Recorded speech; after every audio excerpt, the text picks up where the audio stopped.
Hey guys, what's up?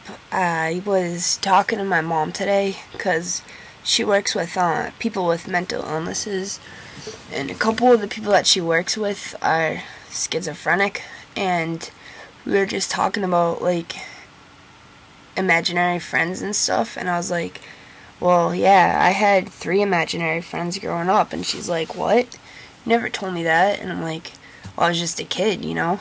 And she was like, well, what were their names? And I was like, Mike, Jess, and Chris. And then she was like, oh, well, you always did have a really strong imagination. And I was like, yeah, I know. And she's like, remember the little people you used to play with? And I was like, well, yeah, of course.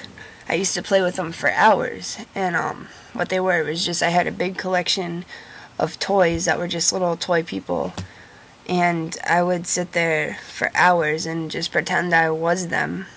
And she goes to me, were they all guys? And I was like, yeah. And she goes, I never noticed that. And I was like, well, I did. And we both just laughed. And she's like, well, I know that. And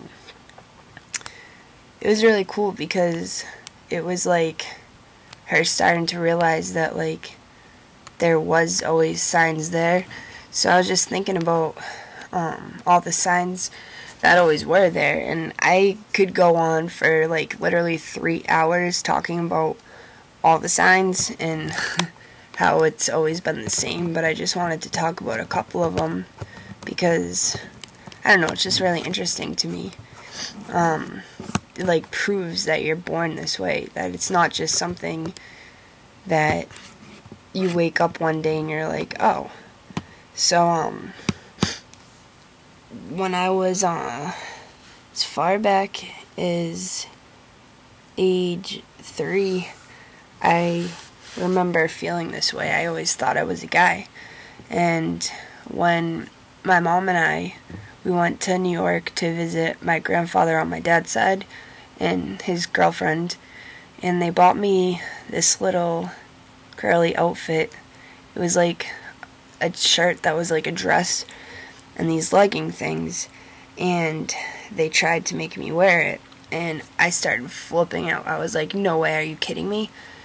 I knew that it was something that was very girly, and it was just, I did not feel right. I was like, why are they making me wear this? I'm a guy. And they got it on me. And I remember just getting on the floor, and I was a good kid. Like, I never fought. I was always good. I never cried. I remember getting on the floor and just started throwing a tantrum, like banging my fists and my legs. And I was just so angry. I think that's why I never forgot it. And finally, they made a deal with me. They're like, you can either keep the pants or the shirt on, and then you can put on whatever you want. So I was like, fine. And of course, I kept on the pants just because it was way less girly, and put one of my boy shirts back on. But that's 3 years old. Like, it wasn't like I didn't want to wear the outfit because I didn't like the color or something. It was clearly girls, and I clearly wasn't a girl. And I was like, why are they trying to make me wear this? And that was when I was 3. I remember one time when I was 4, my mom and my stepdad picked me up from daycare, and I got into the car, and back then I had all guy friends, and we would play stuff like I'll show you mine if you show me yours, and I knew that my body was different, or I knew I didn't have a dick, and they did, and I just didn't understand. So I got into the car, and I begged my mom, literally begged her for a penis. And I understand that at that age, kids are curious and stuff, but when your 4-year-old daughter is begging you for a penis, that's a little more than curiosity, you know? So I thought that was like a clear sign. And through like those years, like I said, I always had only guy friends.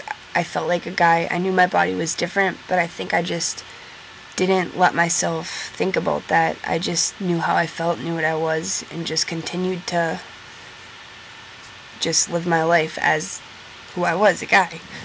And then around 8 or 9, I don't remember what age it was. I was in 4th grade, I was in 4th grade because I just moved back from New York. I moved there and then moved back within like 2 years, but whatever. I prayed almost every night that I would wake up with a dick. Because at that age, even though people weren't really hitting puberty yet, bodies were changing, you know, and it was more noticeable. The boys hung out with the boys and the girls hung out with the girls and stuff. So I think that's when I started becoming, you know, actually like dysphoric. And I remember just like literally praying almost every night that I would wake up with one.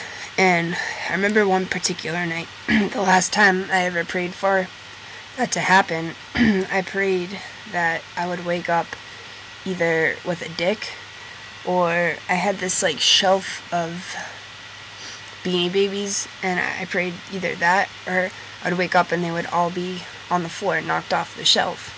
And I know that's stupid, but I was young, and I woke up, obviously still with my same body, and I was just like devastated because that was just like my last try, and I knew that it was never going to change.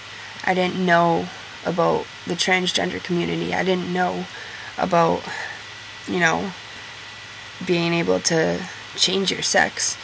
I did, when I heard the word transsexual, to me that was just a guy dressing in drag, a guy dressed up as a girl, because that's all I knew, you know? So after that, I tried to conform and just dress as a girl and try and be one of the girls. And those were probably the worst years of my life. So that lasted through middle school. And by the time high school came around, I was just done with it. So I went through like this punk stage because, to me, well, I think it's just because a lot of this stuff was really gender neutral, like the way they dressed and everything. So I went through that, and then after that I just started being myself and just dressing as myself. And soon after that I came out as gay, because it just didn't, I knew something was different about me. And that was still before I knew the trans community. I mean, just that transgender was a thing. And I was driving down the road with my friend one day, and I was talking to her, and I was like, I can never see myself as a girl with another girl. And she goes, what? And I said it again. And she's like, but you are a girl and you like girls. And I'm like, I know, I can't explain it. I don't feel right. I can never see myself as a girl with another girl. And she told me she understood it, but still was really confused. And very shortly after that, I came across the transgender community, and I found out that it was a real thing, and that I'm not the only one in the world. And I don't know, I think it's just really cool that there's signs like that throughout my whole life, you know? Like, I was born this way. I didn't just, like, find out that it was something and then say, oh wait, that's me, you know? Like, well, I did, but, like, I'm being really confusing right now, but you guys know what I mean. If you guys have any, like, similar stories or anything like that, any ways that, like, you knew, signs that you knew you were not labeled the right gender all your life, you know, leave a comment or a video, because I find that stuff really cool. I'm so tired. I had a really long week. I was in and out of the hospital for the whole last week. I had a staph infection. I had to get something removed. I'm just exhausted, so I'm going to bed, but I just really wanted to make this video, so I hope everyone's doing good.